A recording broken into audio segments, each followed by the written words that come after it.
Welcome, everyone. Good morning. Welcome to Qualified Headquarters. Today, I'm so excited to be talking about the new AI marketing funnel. My name is Craig Swensrud, founder and CEO of Qualified, and today I'm joined by our Chief Marketing Officer, Maura Rivera. Today, we're going to be talking about generating pipeline in the age of AI. Awesome, Craig. So I am so excited. We have an all-star lineup for today. So first off, Craig and I are going to be talking about the new AI marketing funnel and how AI is really transforming pipeline generation. Then we're going to go into a live product demo, and we're going to show the AI SDR technology behind the new AI marketing funnel. And last but definitely not least, we have an awesome customer with us today. We have Trisha Gelman, the CMO of Box, and she's going to be talking about how she's embracing this new funnel and this new technology to transform pipeline generation. So with that, I think let's get into it. Let's do it. So before we look forward to kind of the new marketing funnel, let's take a look back. Tell me about kind of the traditional marketing funnel, the traditional B2B marketing playbook that we all know so well. Yeah, let's just establish what is the traditional marketing funnel. In order to do that, we kind of have to go back to the 2000s when we started doing everything digitally, right? We started running display advertising and we started doing Google AdWords. Then social media came along. Of course, we all started doing email campaign drops and then review sites and G2 and on and on and on. The point is, on all of those digital properties, whenever you click, where do you end up? You end up on a company's website. And so in the world of B2B marketing, the website sort of became like the centerpiece. Like the website was like the sun.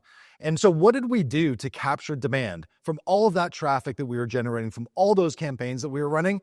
Well, marketing automation, right? Marketing automation.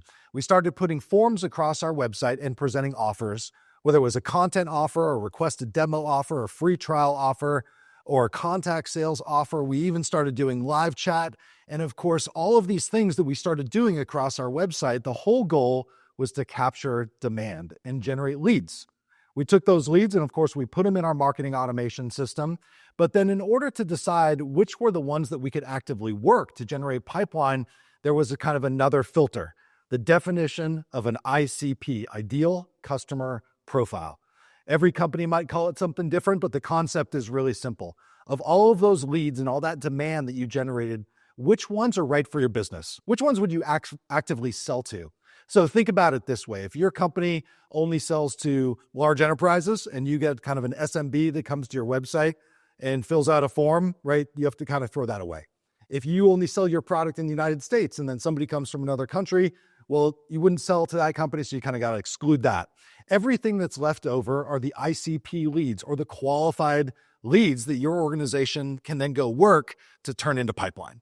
Okay, so marketing teams everywhere are doing all of these things to drive leads, to capture leads. And then the question is, who works these leads? Right, who works the leads? That was the question. As soon as we started doing all this digital marketing, we set up our marketing automation platforms to capture the leads. We excluded the ones that were disqualified. We had our qualified leads, and then we're like, who's going to work them? The first question for marketers was like, let's just give them to the sales team. Well, what we're generating these leads for them, right? Let's give them to the sales team. But then that didn't really make sense because sales organizations are like, I'm working deals. Like, I don't have time to qualify all the leads. That should be marketing's job. And the marketing team was sort of like, well, we have specialized skill set in running campaigns and digital advertising and creative and PR. I don't know if our team is actually the right ones to do this either. So what did we do, right? We thought it was the best idea to actually have an entry-level person because let's be honest, like qualifying leads is not like rocket science. It takes some conversational skills. It takes some personality. It takes some hard work, but it's not rocket science. So what did we do? We decided we were going to pay some folks right out of college, these young professionals. We'd staff up a team of sales development reps, SDRs, and the SDR team was born. How many did we need? Well, as it turns out, an SDR can approximately work 250 leads with quality per month. So in a dream world, you would say like, well, how many leads do I want to work? Divide that by 250. There you go. You got the size of the SDR team. Okay, so the SDR team was born. And a phrase that's really synonymous with SDRs is MQLs, a phrase that we all love as marketers. So tell me about kind of the origin of the MQL. Why did we create the marketing qualified lead? MQLs,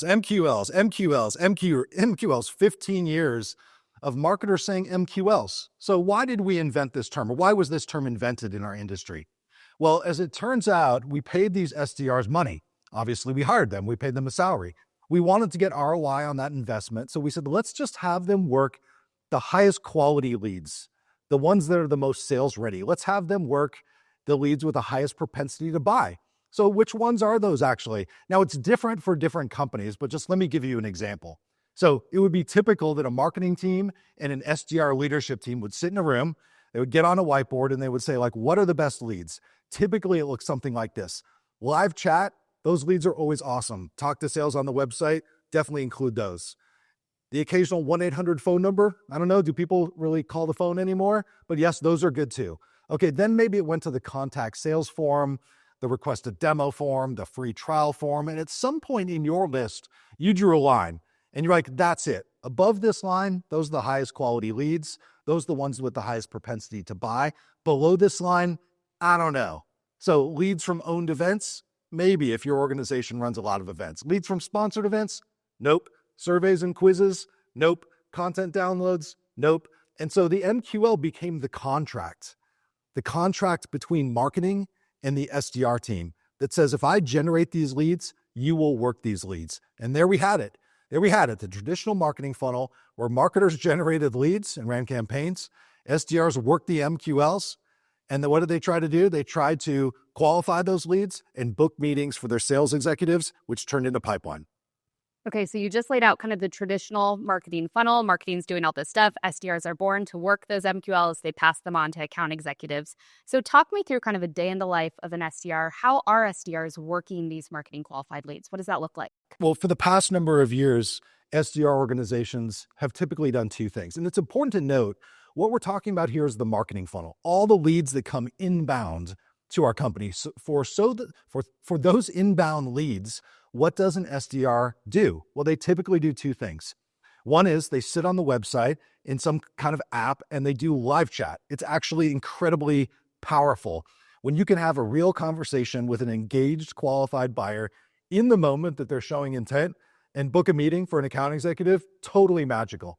And then the other thing that they do is they follow up with leads, typically that come off of the website. They typically do that over email and they try to do it in a really personalized way. So they work live chat on the website and they work a queue of leads over email.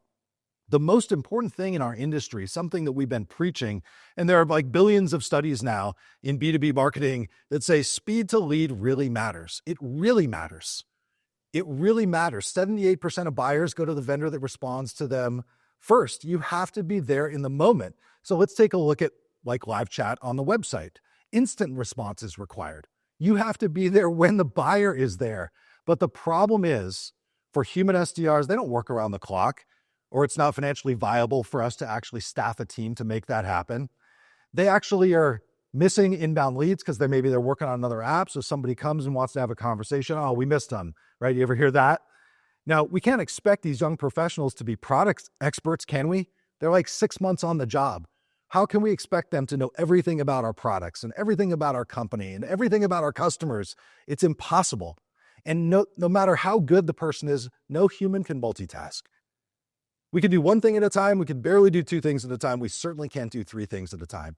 So you have to ask yourself how much pipeline has fallen through the cracks. Now let's take a look at email follow-up. This is the second thing that they do. The dream is called the 5-minute rule. If you can respond to an inbound lead within 5 minutes, you're 20 times more likely for them to end up in your pipeline. But when you add up all the time it takes for the lead to sync, to actually see the lead in a queue, maybe you're getting a cup of coffee, or maybe you're out to lunch, or maybe you're working on something else, and then pull an email template and personalize an email. To personalize it, you got to research something about the person and their company and go check your CRM to check the history. Then you got to whip up an email and hit the send button. How long does that take? The best of the best of the best companies in our industry can do it in 90 minutes. The best. On average, it takes 6 hours. In the worst cases, it takes days or sometimes even weeks. The 5-minute rule is impossible to do with our human capacity. So you have to ask yourself again, how much pipeline is slipping through the cracks? And because we don't know, actually, as marketers, how much pipeline is slipping through the cracks, this is why we still report on MQLs. It's the last thing within our control. We report on MQLs because we say we did this, and then we passed it off to another team, and we hope pipeline spits out the other end. But if it doesn't, we don't know what happened in the middle. It's kind of like a black box. Okay, so we have this old funnel, and frankly, it's the best we've had for a really long time. It's the best we've got. You were the CMO at Salesforce. This was a funnel you followed over 15 years ago, and Yep. we're still working with it in Can you 2024. believe it? 15 years ago, and so many companies are still using the same funnel today. No, it's pretty crazy, but now the world has changed. We're obviously in the age of AI. So the question we have as marketers and here at Qualified is, how does AI impact the marketing funnel? What does that look like? Here we go. We're in an entirely new age. It was about 2 years ago to the day that ChatGPT became the fastest growing app in the history of apps. And on that day, you had to wonder, if you're a CMO or you're running an organization, or if you're a software vendor, you had to wonder, like, how is this going to change? And so we asked ourselves, what if the marketing funnel was fully automated and AI was doing the work? Not a team of human SDRs, but a team of AI SDRs. AI SDRs have the ability to work every single lead instantly, at scale, with quality. We've never seen anything like it before. Goodbye SDR capacity concerns if this is you. Goodbye MQLs, actually. And let's talk about scalable pipeline generation that a marketing organization can control. Okay, so the question I have is, now that AI SDRs have emerged, which is so exciting, they can scale, they're working 24/7, they can really relieve a lot of those SDR capacity concerns. What does the new marketing funnel look like? How does that change with AI SDRs? Yeah, let's actually take a look at it. Let's go ahead and pull it up. So the funnel on the left-hand side is, of course, what we've been talking about so far. It's what's been in existence at so many of our companies for the last 15 years. But the new AI marketing funnel is fundamentally different because you remove an entire step from the process. You remove the team of human SDRs and you introduce AI SDRs. You might do it gradually at start, but you're going to end up with a team of AI SDRs. The AI SDR team is actually like the dream team. You're going to remove the word MQL, because if you don't have a team of human SDRs with a finite capacity, you don't need to filter out some leads and say these are just the MQLs, right? An AI SDR can work actually all the leads, and it brings it back into the marketing organization. The process comes back into marketing. It's something that the marketing organization can now control, right? And this is so important. So let's actually take a look at what it might look like. So an AI SDR can actually work the website better and more scalably than a team of human SDRs can. AI SDRs work around the clock. It's kind of convenient that with our human team, we always leave out initial response time at midnight, right? We conveniently never report on that, but AI SDRs can work around the clock. AI SDRs never miss an inbound conversation. They're never working on something else. Now, I oops, I missed that. AI SDRs can know everything. They can be the best of the best of the best SDR. They can know your product questions. They can know your company history. They can know every bit of information in your CRM. They've memorized all of your revenue systems, and they know what to say. They know how to position, and they can accomplish goals. And of course, they can multitask. If there's a surge in demand, they can handle that instantly. Now, let's take a look at lead follow-up. Lead follow-up doesn't have to take 90 minutes or 6 hours or 6 days. Lead follow-up can happen in under 2 minutes. A completely personalized email response to every single ICP buyer who expresses interest with an offer to either come back to the website and learn more or book a meeting with an account executive. This is the 5-minute rule. The dream has finally been realized with an AI SDR. And the best thing is, of course, you ever have a team of SDRs and maybe somebody is working over email on this thing, and then somebody's working the website, and then somebody clicks through an email and they end up on the website, and this person didn't know what this person is doing. It's like those misconnections. It's those misconnections that we have to wonder, like, what would have happened? How much more pipeline could we have generated if we didn't miss those connections? And of course, an AI SDR is all-knowing. She knows what's happening in the inbox. She knows what's happening on the website. She knows what's happening in all of my CRM and other databases. She knows everything and can operate at scale. It truly is a dream. So AI SDRs are here. It's really exciting. One question a lot of teams have is, what does this mean for human SDRs? Do they go away? Do they still exist? What does that look like? As far as the inbound marketing funnel is concerned, and again, we're talking about the inbound marketing funnel, the human SDRs who are working these inbound leads, that function is going to go away. It might take a year, it might take 2 years, but an AI SDR is going to do all of those things that I mentioned. They're going to do live chat. They're going to follow up with inbound leads, and they're going to do it with higher quality and at scale at a cheaper cost than the team of human SDRs. Now, that's not going to happen overnight, right? Hundreds of companies are already on their journey, and they're implementing the new AI marketing funnel right now. Hundreds are doing it in the moment, and there's hundreds of thousands of more that will do it in the next 12 months. So how do they actually start? They start by introducing an AI SDR to the team. Maybe that AI SDR works nights or weekends, or maybe it works some of the lower quality stuff, or maybe it frontlines everything and just passes the VIP visitors over to the humans and handles the rest. But we're all getting comfortable with this idea of an AI SDR. And because the tenure of a human SDR is what? More Maybe a year? a year, 18 months at the most. Mhm. Our best human SDRs, they get promoted. And some people decide, hey, sales and marketing, it's not my jam. They move on to do something else. And then what we're going to decide as marketing leaders is when people leave the team, we're going to think, do I hire another human SDR? Or do I give more of that work to my AI SDR, who's never going to leave the team, scales infinitely, right? It has all the benefits of AI. Well, I like your perspective on change management, which it doesn't all have to happen overnight. You can kind of crawl, walk, run with your approach depending on your business. So you've kind of bought into the promise of AI SDRs. But one concern a lot of people have, which I had as a marketer when we first started using our AI SDR, was what if it says the wrong thing? What if it's not on brand? What if it's not perfectly messaged in their response? What's your take on that? I think that was a valid objection at the beginning of 2024, but here we are a year later, and that's no longer an objection. These AI SDRs, man, are they smart? Not only do they say the right thing, they say things that are more powerful and more succinct and more on point than anything a human SDR could come up with, because they have all the data at their fingertips. They're all knowing, they have a goal, and wow, do they say some incredible things. From time to time, do they say something a little bit quirky and odd? Sure. Is that going to remedy itself in the next 12 months? 100%. But right now, I actually worry about one of our human SDRs saying the wrong thing 100 times more than I worry about an AI SDR saying the wrong thing. Mhm. Well, it's pretty impressive. I know as a marketing leader, we all have had that experience. If somebody asks a question and you have a new SDR who hasn't been onboarded and they're scrambling trying to find the answer, and that's stress inducing. So to have someone or this AI SDR who can answer immediately is pretty exciting. I want to get your take, Craig, on outbounding from an AI SDR perspective, because today we're very much talking about kind of the marketing funnel. What's your take on AI SDRs for the sales funnel? Good question. Everything that we've been talking about today is all about inbound, the marketing funnel. So we're talking about inbound SDRs and moving that work over to AI SDRs.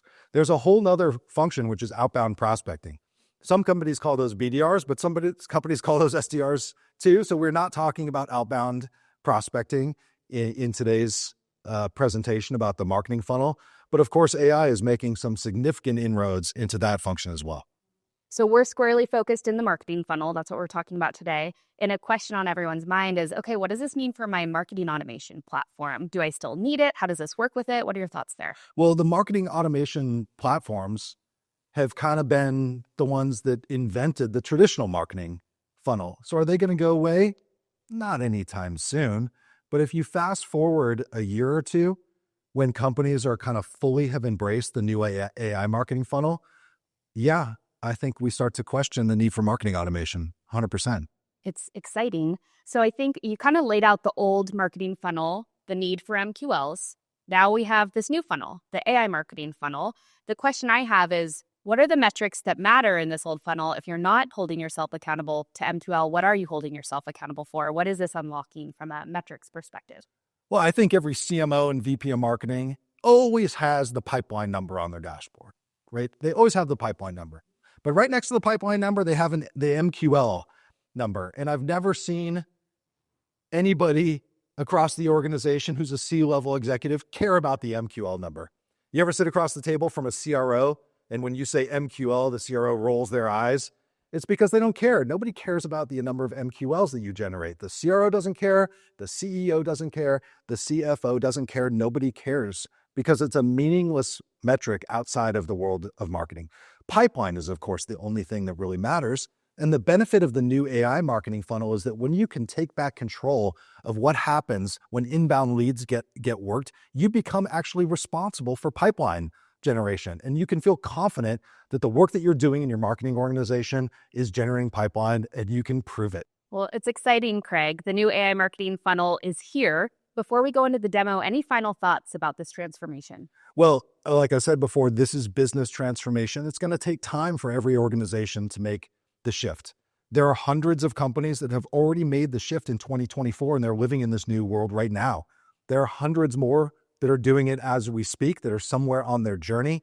And there's hundreds of thousands more that are going to be doing it in 2025. So now is the time. The world is moving so fast. The technology has changed. AI is here. And let's make it happen. Let's make it happen. So I think that's a great segue into our next segment. A lot of people are asking, how does this work? What does the technology look like? So now we want to go into a live product demonstration where we show you Piper the AI SDR, who's making this all possible. All right, let's now throw it over to Katie O'Neill, who's live in our demo studio. Katie, show us the new AI marketing funnel in action, powered by Piper, the AI SDR. Take it away.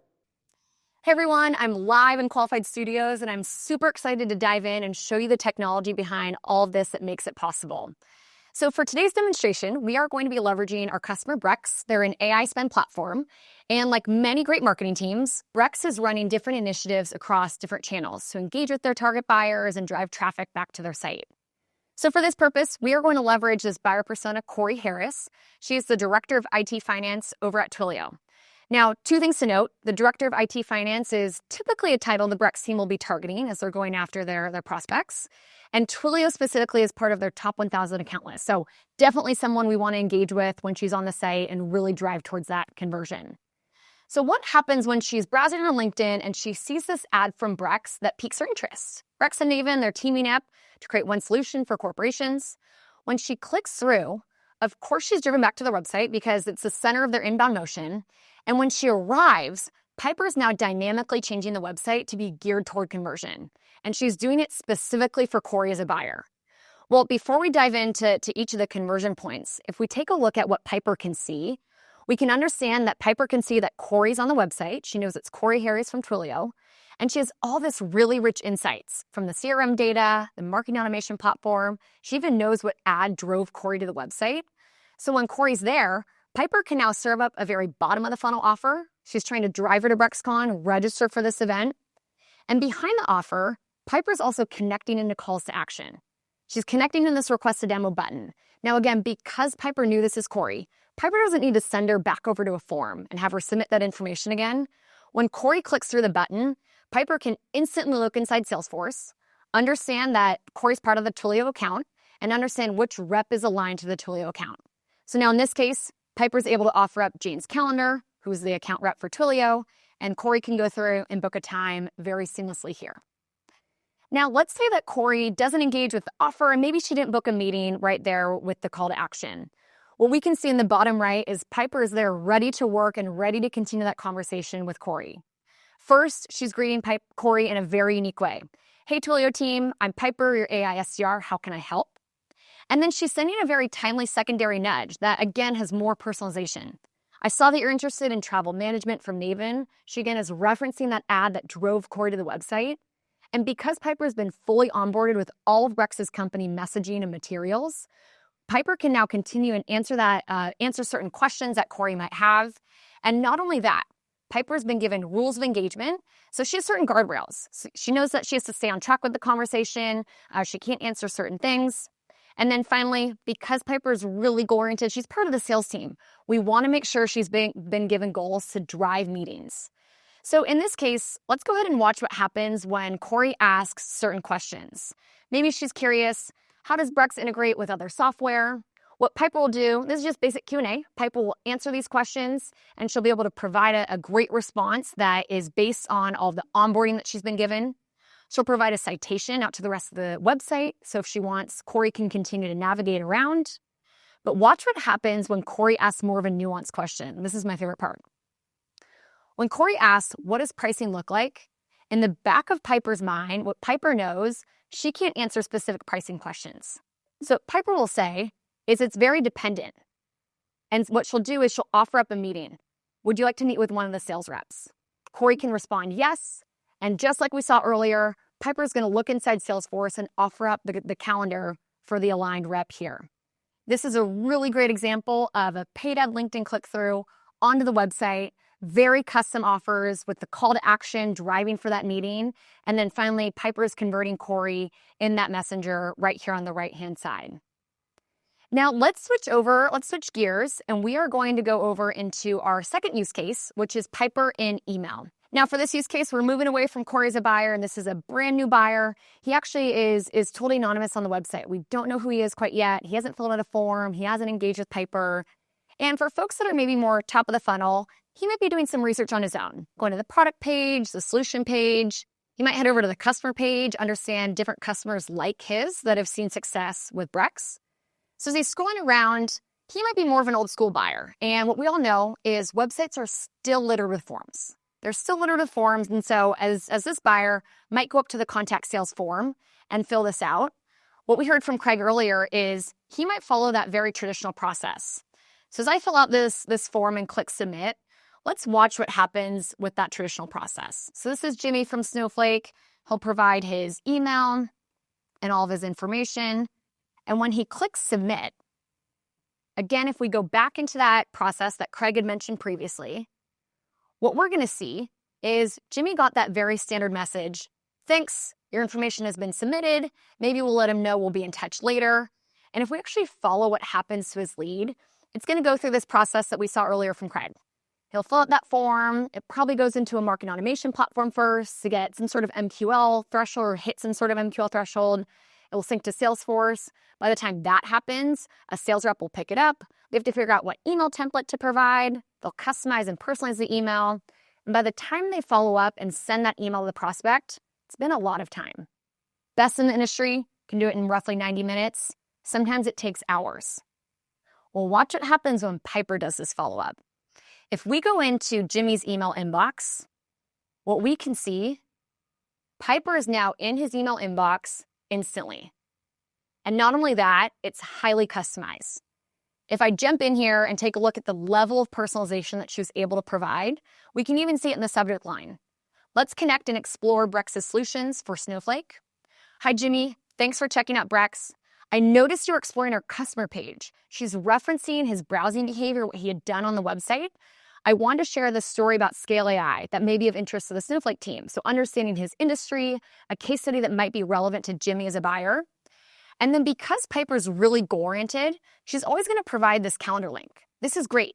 Jimmy can go through, click this link, book a meeting right here on the spot. And this is really great because of the visitors or of the prospects that engage with your inbound follow-up emails, 50% of them will book this meeting. So thank you, Piper, for providing that.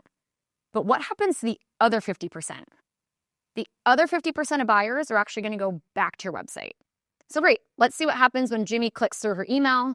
He's researching, reading through the Scale AI case study. Watch this. In the bottom right, we can see Piper greeting him in a very personalized way. Hi, Jimmy. Great to see you. Scale AI saw some pretty amazing results.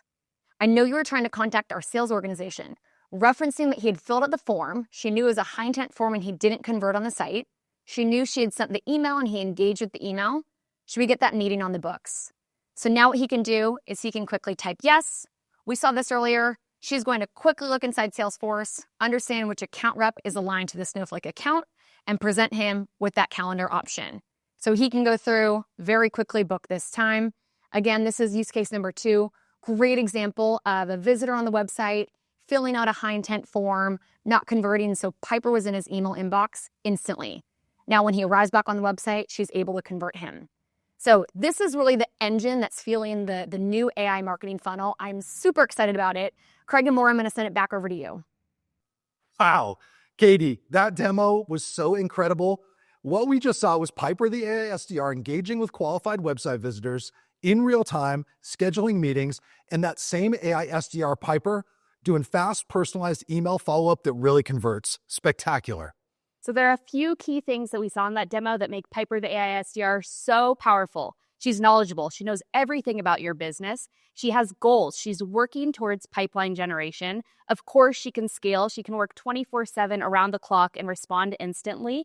And she can work across all of your marketing channels, both the website and email, autonomously. And ladies and gentlemen, this is real technology. As I mentioned, hundreds of companies have already hired Piper, the AI SDR, to transform PipeGen at their organization. Hundreds more are on their journey of transformation right now, and we are lucky enough to have one of those live here at Qualified Headquarters. Today, ladies and gentlemen, the Chief Marketing Officer of Box, Trisha Gelman, is here, and she's going to sit down in the studio to have a conversation with our Chief Customer Officer, Dan Darcy. Trisha, Dan, take it away. Thanks, Craig and Maura. Joining us today in the Qualified Studios is none other than the Chief Marketing Officer at Box, Trisha Gelman. Trisha, thanks for joining us today. Thank you for having me. This is a great topic. I'm excited. I love it. So let's just jump right into it. So you're a seasoned CMO, obviously running marketing teams from Salesforce to Checker to Box. What's your perspective on the traditional marketing funnel today? I mean, I think this is one of the biggest challenges that we have as a CMO is how do we actually improve the funnel? How do we deliver pipeline? Like ages ago, it was about leads. Now it's about pipeline. How do you affect the bottom line? And we have lots of challenges in like, do we gate content? Do we not gate content? How do we get to the volumes that we need? In the current economic pressures, we have a lot of pressure to deliver with small teams. And so getting like that volume and the contribution for marketing is just really important. Well, what I love about Box is that you guys are really on the forefront of AI innovation. In fact, your CEO, Aaron Levy, was just on our AI Workforce Summit talking about autonomous agents and business transformation. So it's really just no surprise how Box is really just on the front lines of pipeline generation innovation and with AI. So you saw what Craig was talking about with Maura around the new AI marketing funnel. I want to hear what's your reaction to that. Yeah, I mean, I think that the old funnel has a challenge that we're reliant on SDRs, which are humans. We know that humans are fallible. We know that there's always sort of like a contention between who's driving what those SDRs are doing, whether it's sales, whether it's marketing, where do they spend their time, the consistency and the ability to scale. It's also expensive. And so I think what you guys are talking about in a new funnel, like it's time for us to have a new funnel. We need to think differently about this, like AI, like the future of work. Aaron talks all about it. At our BoxWorks event, we announced that you can like no code create these agents. So there's just a lot of change happening. And there's no reason why as CMOs, we wouldn't embrace that and also think differently about how we are bringing engagement and conversation to our websites. Like we used to always say this at Salesforce, well, like your website is your event that you're having 365 days of a year, like when you're sleeping, when you're not. And I think that's where AI can be like the most impactful is like, it's not like your website shuts off at 5 p.m., but your SDRs go home at 5 p.m. So what are you doing in these times? Like, especially we're all busy, like the people that are the most senior in an organization are taking information about like what's interesting, what should we consider, et cetera. And at 6 and 9 p.m., they're the ones that are looking at things. So why wouldn't you engage with them? Yeah. I mean, you were just talking about it. Everyone is on this new AI journey, right? And you guys are on your AI journey right now with Qualified and you guys hired Piper, the AI SDR, onto your team. But what's awesome about that is that you didn't just name it Piper. You actually renamed Piper to Bella to match Box's branding. Tell me a little bit about why you named it Bella. Yeah, well, we didn't want to have Piper because we didn't want it to be like it's your Piper. Yeah. And it's like it knows everything about Box. Yeah. So we wanted to be clear, like this is somebody who knows everything about Box and we've trained it and we've put all of the right information in there to be helpful. And we wanted to have a name that felt helpful. We also wanted the team to be excited about it. So we actually did like a call for names and people submitted like all these different names. What came through was that people really wanted it to be associated to Box. So there was a lot of like energy around it starting with a B, but then people like the idea of like boxy or something like that. But then it felt kind of aggressive and people always complain about SDRs maybe being too aggressive. Like all they want is to like make a meeting, get the conversion, whatever. So we didn't want it to feel aggressive. So that's how we ended up with Bella, which is a little softer. I mean, I love the name Bella. And I mean, the fact that you brought your whole team to be a part of that just really puts AI and humans kind of really working together, which I think is super exciting. And it's fun. Yeah, it should be fun. Super right? fun, absolutely. Now, I mean, what's your vision now for Bella on your website and with Box? Yeah, I mean, I think one of the challenges that we have at Box is, I think it's consistent with other CMOs, but how do you actually scale what you're doing with limited people, limited dollars? And so we uniquely are servicing like self-serve PLG all the way up to enterprise. And that means that you have to have a different experience, a different way of talking to people. And I think that AI Bella has the opportunity to have all this information behind her, but know that, oh, this person is not from a named account, and therefore maybe I need to talk in a more simplified message. Versus, oh, this person is from a named account, and therefore they probably have 5 people involved in the buying process. And so we need to hone in on like, what are those things and like, where is this person? I think the AI has the ability to do that faster and probably more reliably than the human SDRs. Not anything against them, but we also can't scale our human SDRs while being cost conscious. And so I think that's our goal for Bella, is that we can scale the engagement, engage with more people, shorten sales cycles, and like move forward to the pipeline contribution. Great. Well, our team here at Qualified loves working with the Box marketing team. So really thank you for your partnership there. So there's a lot of CMOs watching this right now. And as we're on the precipice of 2025, AI, planning, everything else, what advice do you have to the CMOs watching? Yeah, I mean, I think we're all in the planning process and we're all thinking, okay, on a flat to minimal investment budget, how are we going to deliver X amount of new pipeline and help the company grow? I mean, there are very few companies that just have like a plethora of money falling into marketing for next year. And so I think we all have to think, how are we going to be more efficient? How do we do more with less? AI has to be one of those ways. Like, I'm asking my team to look at all the places where we can not replace people, but how do we make people more efficient? Like, I'm talking to my creative team, like, why do we have a person who's complaining about working 7 days a week and one of their jobs is that they create 26 different sizes of banner ads for digital? Like, we should be having AI do that. Like, there's just no reason in today's day and age that a human should be doing that. And so I think one of the initiatives is, how are you bringing in AI? Everybody has the pressure to, put their solution out into the market. And the people who are embracing AI, I think, are going to do it faster and better. And so it's like a challenge from a competitive standpoint. Like, how do you actually embrace the curve so that you can be on that forefront? And I think that's like one of the most important things to consider. Love it. Love it. Well, I mean, Trisha, thank you so much for being an incredible customer at Qualified. And thank you for joining us here in the studio today. And now, actually, we're going to kick it back to you, Craig and Maura. Awesome. Thank you, Dan. Thank you, Trisha. Trisha and the team at Box are really an example of a forward-looking company who's embracing the new AI marketing funnel and using AI SDRs to unlock massive productivity. Well, what a show we had today. We unveiled the new AI marketing funnel. We showed you a live product demonstration of how it works in action, featuring Piper the AI SDR. We spoke to an incredible CMO. Wow, what an exciting time it is to be in marketing. What an exciting time it is to be in our industry. The future of pipeline generation is here. Thank you so much for attending today. If you'd like to see a custom demo of Piper the AI SDR, we would love to get that on the books with you and your team. So thank you. Thank you for joining us. We're here at this live event from Qualified headquarters, the new AI marketing funnel. That was fun. We'll see you next time. Thanks. Bye-bye.